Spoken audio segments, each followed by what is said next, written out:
이재익의 시사특공대. 대선 앞두고는 거의 매일 이 여론조사 결과가 나와요.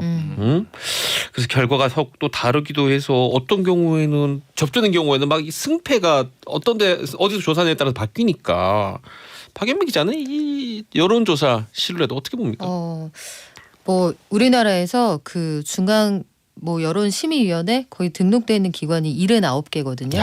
79개고 사실 우리가 일일이 이름을 처음 들어본 회사들의 조사 결과도 많이 나오고요.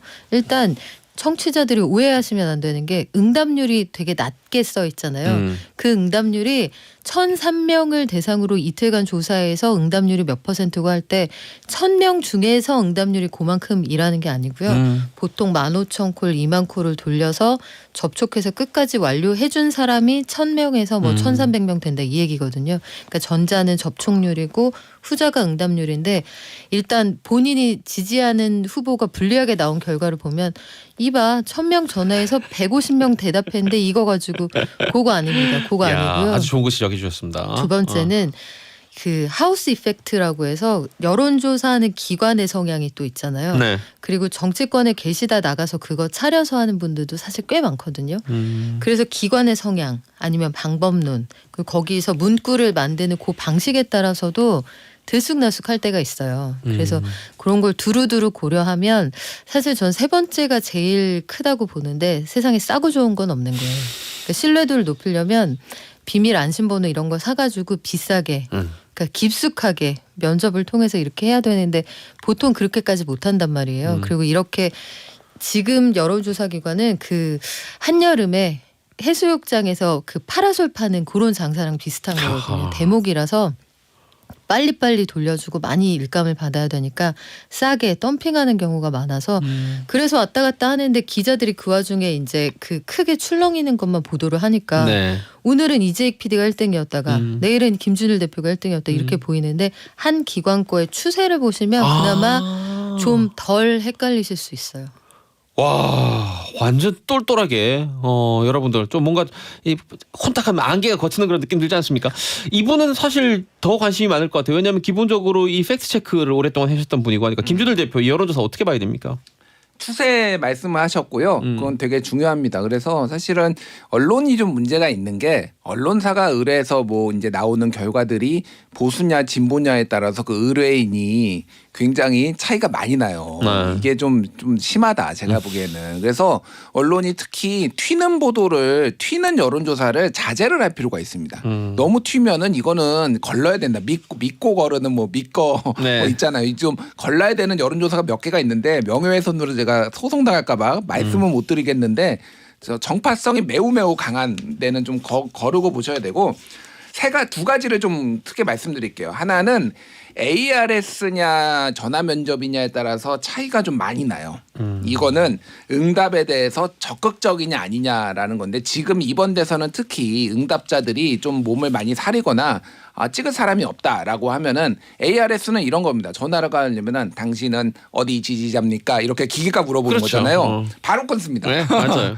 여기에서 대답하는 5% 누구냐? 나는 윤석열을 대통령으로 만들고 싶어 막 미치겠는 사람. 나는 이재명을 끌어올리고 싶어서 막 환장한 사람. 이런 분들이 대답을 해요.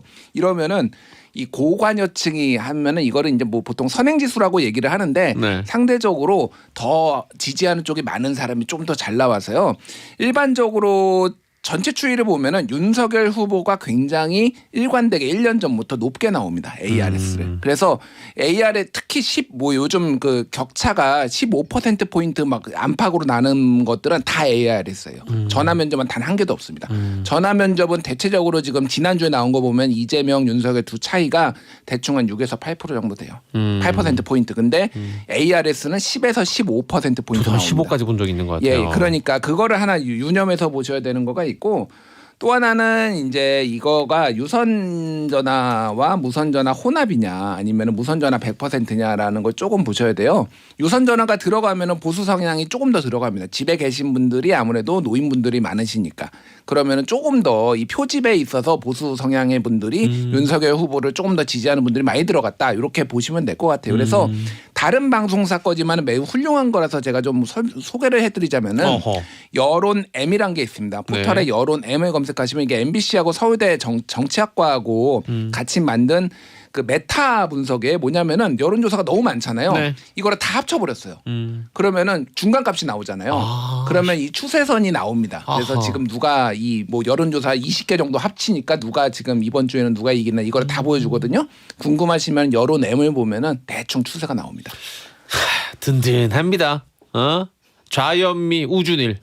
좋습니다. 오늘 첫 번째 주제 이 두 마리의 용을 데리고 한번 또 펼쳐보도록 하겠습니다. 노래로 들어볼게요.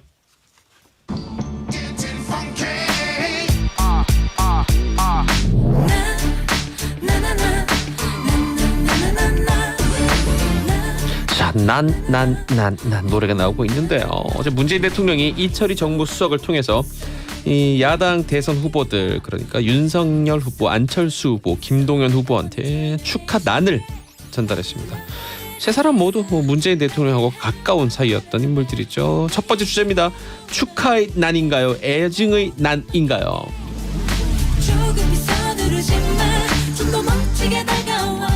자, 이게 가사가 의미심장하네. 네. 조금 비서두르지만 좀 더 멋지게 다가와. 어디로? 청와대로. 자, 이제 난 전달했던 얘기는 했고 반응을 좀 소개해 주시죠. 각자 뭐라고 합니까? 난 받고 나서. 예, 윤석열 후보는 문재인 대통령 건강 어떠시냐 이러고 이철희 정무수석하고 좀 화기애애하게 시작을 하고 거기 들어가니까 건강 많이 상한다라고 하니까 옆에 있던 권성동 비서실장이 지금 미리 겁주는 거냐 이렇게 화기애애하게 생각보다 했는데 선거 중립 지켜달라라고 좀 강하게 얘기를 해서 사실은 앞에는 그냥 덕담이고 뒤에 선거 중립 얘기가 아무래도 이 선거 중립은 포괄적으로 얘기하면 전 국민 재난지원금을 주지 마라라는 거에 저는 그렇게 해석이 됐어요. 저한테는. 근데 어쨌든 그렇게 얘기를 했고요. 안철수 후보 같은 경우에는 예전부터 계속 주장해 왔던 바죠. 특검, 쌍특검 진행해 주시길 했는데 이제 특검이라는 게 두 가지거든요. 국회가 합의를 하든지 아니면은 법무부 장관이 할 수 있는데 네. 법무부 장관은 대통령이 하라고 하면 하는 거잖아요. 그렇죠. 그러니까 지금 한마디로 문재인 대통령이 결단 내려라. 특검해라라고 이제 안철수 후보는 했던 거고 김동연 후보 같은 경우에도 경제부총리를 문재인 정부 초기에 했었죠. 그래서 저와 한 마음이셨는데 경제 패러다임을 바꾸고 싶었다 이렇게 말을 하면서 본인의 출마의 변에 대해서 얘기를 했어요. 한마디로 좀 모든 후보들이 다 그렇지만 문재인 정부의 몸을 담았다가 배신자 약간 진보 성향의 유권자들한테는 그런 이미지가 있으니까 그런 게 아니다. 그러니까 좀 세상을 바꾸고 싶어서 이런 얘기를 좀 했던 것 같습니다. 정의당 심상정 후보는 예, 오늘 전달할 예정인데 지금 전달했나요? 제가 아까 확인을 못 해가지고 아직 안 한 걸로 알고 있는데. 그렇습니다. 이제 심상정 후보도 곧 막 받았거나 곧 받게 되거나 하겠네요. 민주당의 중진이죠. 이상민 의원이 이런 표현을 썼다고 하네요. 문재인 대통령의 마음을 이 떠난 여인에게 축의금 보내고 싶은 마음. 아니 이거는 정확히 어떤 마음인지 많이 떠나보내 보신 짝대어 좀 알려주세요. 그렇지 않습니다. 저에게 이별이란 없어요. 그렇지 않습니다. 지금 그냥 간직하는 거예요. 아니 무슨 소리. 전 첫사랑하고 결혼한 케이스이기 때문에 그렇죠. 전혀 그런 건 없습니다. 그렇구나. 이게 무슨 뜻일까요? 생각해 보니까 이분들이 맡았던 후보들이 맡았던 네. 문재인 정부에서 직책하고 관련이 있잖아요. 자, 다 윤석열 요직이죠. 국민의힘 후보 문재인 정부의 검찰총장이었고요. 김동연 후보는 문재인 정부의 첫 경제부총리였습니다. 어허. 안철수 후보는 2012년 대선 단일화의 상대 파트너였는데 떠난 여인에게 축의금을 보내고 싶은 마음은 애증의 쌍곡선이 아닐까요? 아직 남아있는 추억에 대한 생각과 한편으로는 그래 갈타면 가라지? 난의 사이즈를 좀 봐야 되나요? 난 크기. 혹시 난에도 꽃말 같은 거 있나? 그래서 미묘하게 상징적으로 뭘 담았나? 이런 생각도 들고요. 참 이렇게 해도 어쨌든 인사를 주고받았다. 덕담도 주고받았다는 얘기 전해드렸고 지금 계속 그 이슈가 번지고 있는 건 이재명 후보 관련해서 그 아내 김혜경 씨 아주 갑작스러운 낙상 사고 때문에 공식 일정이 취소되고 그랬었는데 이거 가지고 뭐 일종의 그 소문들이 이재명 후보가 또 때렸다더라. 그래서 눈주위가 찢어졌다더라. 뭐 이런 소문이 있었고 그걸 이제 루머다라고 부정하고 강하게 또 부정하고 있고 그러면서 의료 기록들이 또 공개가 되고 이랬는데 자 팩트 체커 김준일 대표님 이건 어떻게 봐야 됩니까? 일단 제가 CCTV가 아니기 때문에 확인이 불가능하고요. 그렇죠. 예, 그들 같이 있었던 사람이 왜 아무도 알 수 없는 그렇죠. 예. 이제 좀 양당 모두에게 조금 약간 쓴소리를 하고 싶어요. 이 부분은. 그러니까 여당한테는 1절만 하자. 그러니까요. 예, 지금 이거를 며칠째 지금 한 일주일째 하면서 한마디로 얘기하면은 지금 가짜 뉴스를 야당이 만들어내고 있다라고 하고 안민석 의원 같은 경우에는 그 여당 뭐 이런 소위 말해서 루머에 대해서 비판을 하면서 라디오에 어제 나와가지고 윤석열 캠프에서 이거 소문 듣는 순간 뭐 환호를 질렀다. 질렀다라는 확인되지 않은 말을 본인이 또 하신 거예요. 그래서 물어봤죠. 그러면 그렇게 환호를 질렀다는 걸 봤던 목격자가 있는 거냐 했더니 아니 뭐 그렇다고 하더라고요. 이렇게 또. 그러니까요. 1절만 하자. 네. 그러니까 이미 충분히 뭐 소방관 그 출동 뭐 기록부터 해가지고 CCTV 뭐 통화 내용까지 다 공개를 했잖아요. 그러니까 이제는 그만 얘기를 하는 게 좋다라는 건데 이거를 좀 여론 지형을 좀 바꾸려고 여당에서 좀 강하게 푸시를 하는 경향이 있고 야당은 뭐 이렇게 얘기를 합니다. 이재명 후보의 품성이 평소에 얼마나 문제가 많으면은 이런 루머가 퍼지는지 되새겨봐라라고 하는데 이거를 굳이 이런 식으로 좀 밥숟가락을 얹으려고 해야 될까? 그냥 좀 치졸해 보입니다. 사실 이거는 아니라고 했으면 그냥 깔끔하게 그냥 넘어가면 되는데 끝까지 뭐 김재원 최고위원이라든지 이런 분들이 끝까지 물고 늘어져요. 그러니까 자꾸 뉘앙스를 남겨요. 뉘앙스를 찝찝하게 남겨요. 예, 좀 치졸해 보여요. 좀. 예. 저는 예전에 우리 다들 기억하시겠지만 타진요라고 타블로 학력 위조 관련된 진상을 이제 요구합니다라는 몸이 있었는데 아무리 증거를 줘봤자 끝까지 안 믿는 거예요. 그 스탠포드 대학에서 공식적으로 문자도 그 문건도 내놓고 네네. 거기 학장이 저랑 타블로랑 친했어요. 작문을 잘해서 제가 칭찬해줬습니다. 증언도 했잖아요. 그래서 안 믿는 거예요. 그 야당 관련해서 좀 아쉬웠던 거는 저는 한 번도 이런 메시지를 본 적이 없어요. 쾌유를 바란다. 조속히 일어나시기를 바라겠습니다. 뭐 상처 말끔하게 아무런 흉터 안 남기를 바란다. 이런 식의 의례적인 얘기도 들어본 적이 없습니다. 저는 좀 옛날 생각이 많이 나요. 2002년에 노무현 이회창 두 사람이 붙었을 때 이를테면은 그 이회창 후보가 옥탑방이라는 단어를 몰랐습니다. 네. 그러니까 이제 노무현 주변 이제 사람들이 이거 공격해라. 서민의 생활은 1도 모르고 그러니까 노무현 후보가 그거 저도 잘 몰랐어요. 그런 거 가지고 공격하지 맙시다. 그러면서 서로 품격, 절제, 그리고 말꼬투리 잡지 않기 이런 걸로 좀 했던. 근데 점점 어떻게 정치가 퇴보를 하는 것 같습니다. 그러게요. 예. 우리 예전에 삼김 시대가 뭐 무슨 지역주의에 물들어 있었다고 하지만 그때 우리가 느꼈던 어떤 그 그릇 크기 같은 것은 확실히 지금하고 다를 것 같다는 생각도 듭니다. 그리고 몇 번이나 방송에 얘기하지만 뽀로로가 얘기한 게 있습니다. 남의 불행을 이용해서 이기면 안 된다고 했어요. 여러분 남의 불행을 이용해서 이기면 안 되는 거예요. 근데 아까 1절만 하자고 이제 여당 쪽에 당부를 했지만 박연미 기자님 네. 이재명 후보가 연일 뭐 이 사건 때문이기도 하지만 이 사건을 또 빗대어서도 네. 언론을 비판하고 있는 모습은 계속 목격이 되고 있거든요. 지금도 그렇죠. 그렇고. 그 지지자들 앞에서 실제로 기울어진 운동장이다. 그래서 여러분이 언론이 되어 주어야 한다. 그러니까 언론의 환경이 나쁘다. 언론이 나쁘다라고 잘못 보도가 되긴 했는데 그건 아니고요. 언론 환경이 나쁘다고 정확히는 얘기를 했는데 이걸 두고도 이제 갑론을박이 있어요. 그 여론 환경, 언론 환경이 나쁜 게 아니라 메시지 전달이 잘못되고 있다. 이런 의견도 있고 한쪽에서는 실제로 이재명 후보 쪽에 불리한 내용이 좀 지나치게 많이 과하게 보도되고 있다. 이게 민주당 캠프 측의 불만이거든요. 근데 아무래도 이재명 후보 측은 정치 경력이 오래되기도 했거니와 검증받을 사안이 많잖아요. 네. 윤석열 후보는 상대적으로 아직까지 뭐 보여준 게 없으니까 검증 대상이나 아니면 의혹거리 이런 것들이 상대적으로 좀 많지 않아서 그럴 수도 있는데 저는 다만 이제 그런 건 좀 주의할 필요가 있을 것 같아요. 지금 여당의 후보인데 여론의 지형이 본인에게 불리하다라고 얘기하는 게 이게 사람들을 설득할 수 있는 논리인지는 모르겠어요. 오히려 문재인 대통령이 박근혜 전 대통령하고 그 겨룰 때 그때 네. 당시에는 여론 지형이 불리했던 게 맞죠. 그때는 종편, 뭐 공영 방송 이런 쪽들이 그렇죠, 상대적으로 그렇죠. 여당에 좀 유리하게 조성이 되어 있었는데 지금 여당 후보가 언론 환경이 본인에게 불리하다 이렇게 얘기하는 거는 조금 여러 가지 생각해볼 부분이 있을 것 같아요. 그 김준일 대표는 이재명 후보 캠프에서 이 지금 언론 우리한테 너무 가혹하다라는 주장에 대해서 어떻게 보십니까? 일단 민주당의 열성 지지자들한테는 그거가 거의 신념처럼 박혀 있습니다. 많이 듣죠, 우리가 그 언론들이 얘기를. 예. 보도를 안 한다, 불리하게만 보도를 한다.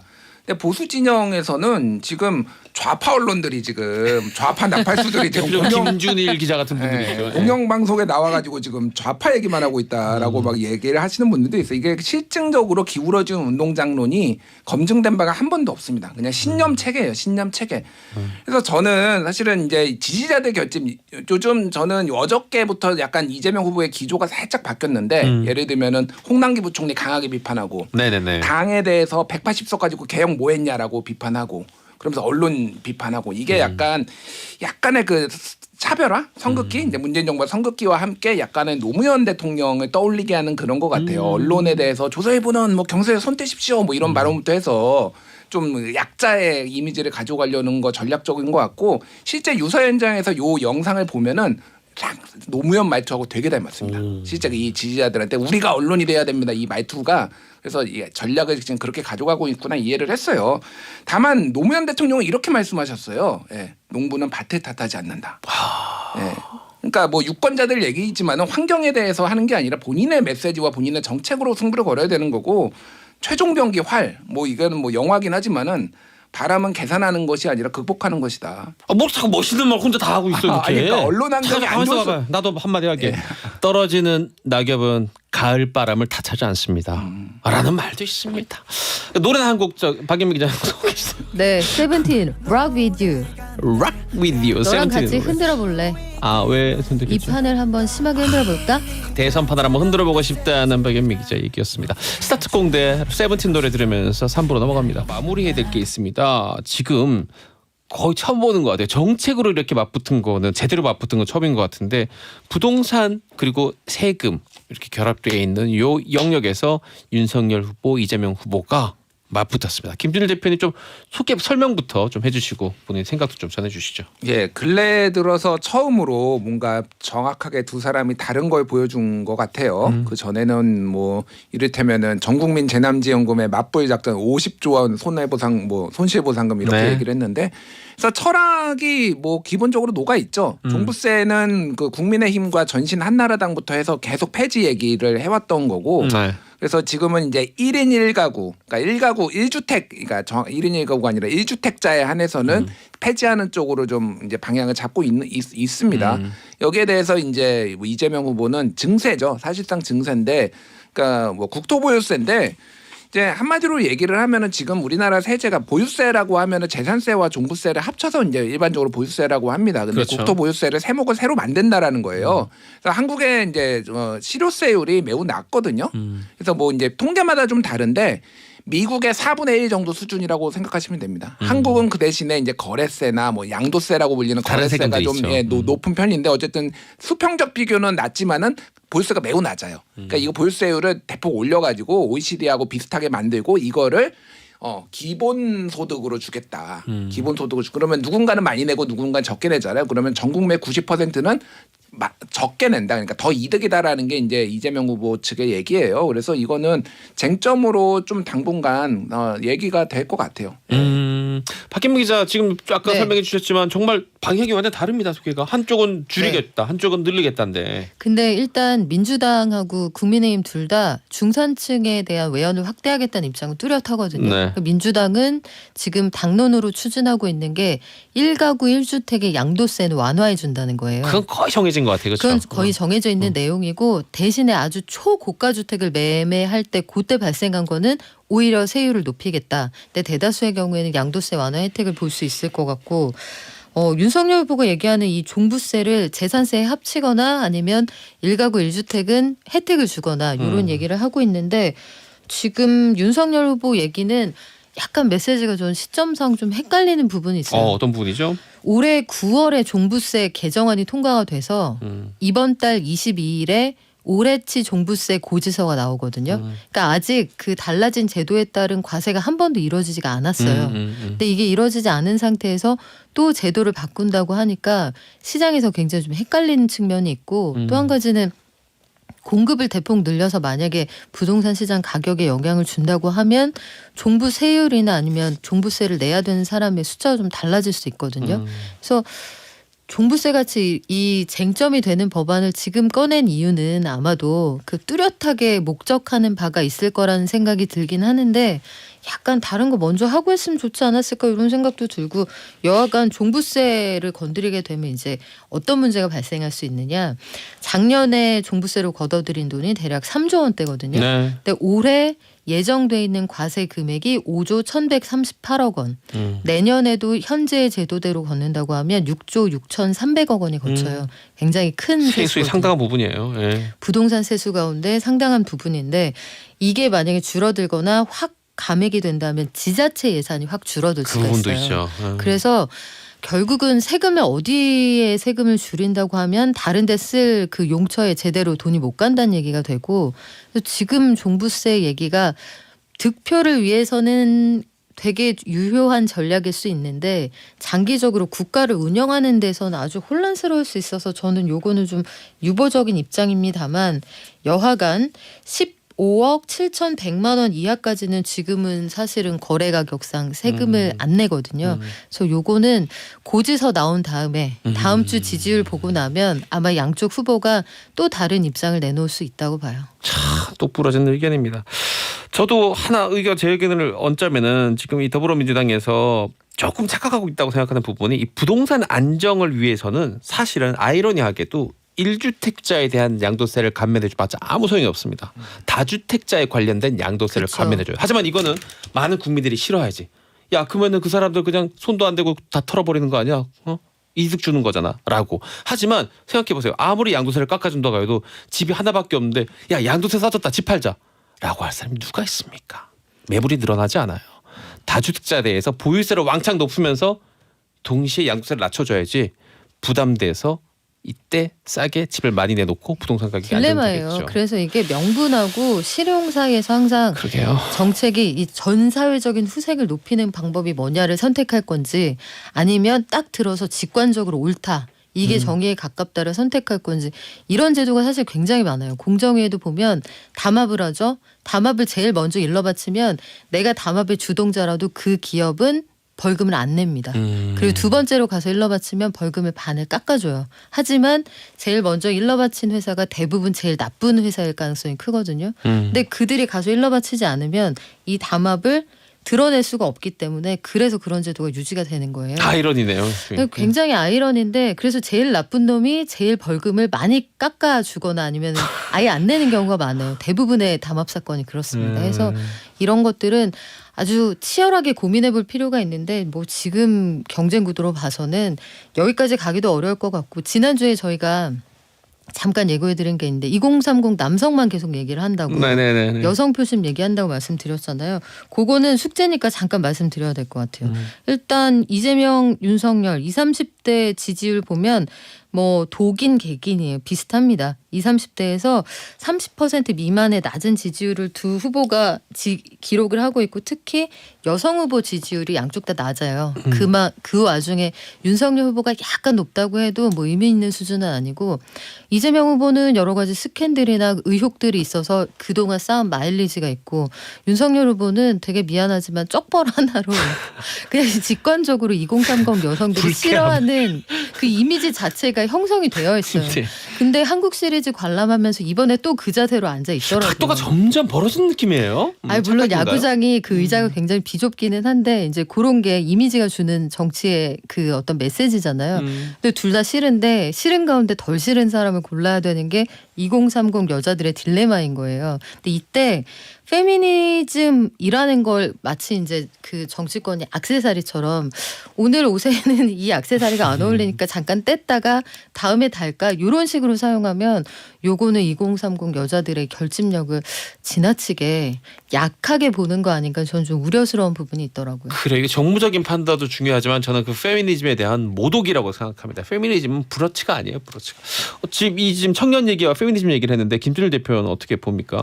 일단 그 조금 부연을 하자면은 그 여론조사마다 조금 다른데 20대 여성들의 한 3%에서 15%가 심상정 후보를 지지합니다. 심상정 후보의 전체 지지율이 한 5% 정도 안팎이거든요. 네. 그러면 20대 여성들이 많이 지지한다. 그러네요. 그러니까 이게 다 만약에 이게 이재명 후보로 평균 지지율대로 이재명 후보로 갔으면은 20대에서 이제 큰 차이가 안 나요. 그 윤석열 후보하고. 그러니까 사실 그러니까 이재명 후보는 그래서 근데 20대 여성의 마음을 돌리긴 글렀다라고 본 것 같아요. 그래서 그래서 20대 남성들을 지금 공략을 하는. 근데 또 당내에서 또 반발이 있으니까 좀 어정쩡하게 이제 언급하지 않겠다라는 거예요. 그래서 진짜로 뭐 제가 20대 여성들 많이는 아니지만은 좀 만나 보면은 진짜 줄 사람이 없다. 아니 근데 진짜 너무 가혹한 일이야. 20대 여성들에게 자 이재명 후보와 윤석열 후보 중에 하나를 반드시 골라야 된다라고 강요하는 것은 물론 다른 후보들도 있으니까 아까 심상정 후보도 쉽지 않습니다. 여성의 당에서 나오면은 이번에 득표율이 꽤 되지 않을까. 꽤 되지 않을까. 특히 그 여성의 젊은 당 아니 여성들에게. 저는 생각이 달라요. 여자들이 아주 굉장히 극단적으로 굉장히 보이시하거나 굉장히 페미니즘을 부르짖는 분들을 지지하는 게 아니고 2030 여성이 페미니스트다 이렇게 등치할 수는 없어요. 그냥 상식적이고 크게 무리가 없으며 우리들의 앞으로 먹고 사는 문제, 양육 문제, 교육 문제에 도움이 될 것 같은 지극히 정상적인 수준에서 고르는 거예요. 그래서 그 뭐 굉장히 극단적인 주장을 하는 커뮤니티들 있잖아요. 네네. 그거는 그 안에서 에코챔버 현상이지 여성 남성이기 때문에 그들을 지지한다 절대 그렇지 않습니다. 그래요. 자, 두 번째 주제도 우리 노래를 부지런히 만나보겠습니다. 자, 그리고 6994 대원이 허경영 대통령 후보 사무실이라고 전화가 왔는데 전화 안 받았거든요. 두 분은 어떻게 생각하냐 그런데 이 중에 김준일 대표가 인터뷰한 적이 있다고요? 예, 지난 서울시장 보궐선거 때 그러니까 소수정당 후보를 다 인터뷰했는데 허경영 후보도 인터뷰했습니다. 그때는 진짜 웃음기 싹 빼고 정책만 물어봤어요. 그래서 근데 이제 공중부양에 대해서 제가 진지하게 물어봤어요. 죄송합니다.